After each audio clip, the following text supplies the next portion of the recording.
Non digas. Os incendios acaban cos nosos montes. Galiza non arde, quéimana. Sen antes saber isto. No pleno de decembro, a dereita falou dos incendios en Galiza como se fosen inevitables, como se non tiveran a responsabilidade directa. O que estamos vivindo é a consecuencia dun territorio en subasta, un monte tratado como mercancía e dun modelo pensado para o beneficio e non para a vida. En agosto do 25 tivemos incendios extremos, e non por casualidade. Semanas con ventos do nordés, temperaturas moi altas, humidades por debaixo do 20%.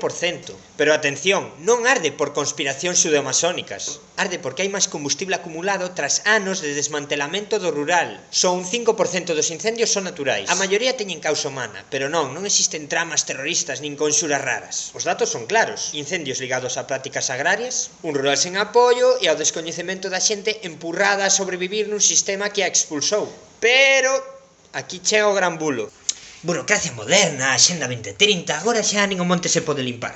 Primeiro de bulo simplista para que non profundicemos nos problemas. A falta de rozas e cortes é porque supón un coste e non un beneficio para o propietario. Lógica cortoplacista que procura o beneficio económico.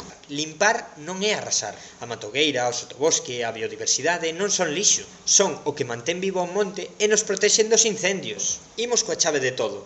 O problema non son os bosques, o problema son os monocultivos forestais pensados para crecer rápido.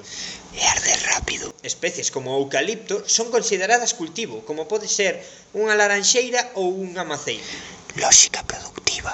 Galiza ten máis árbores que nunca, pero menos bosques que nunca, resultado de décadas de políticas que puxeron prezo ao monte e expulsaron a xente do territorio, algo semellante a cando permiten que te expulsen da túa vivenda para facer aloxamentos turísticos. O capital por riba da vida. Os incendios non son unha maldición, son o espello dun modelo esgotado.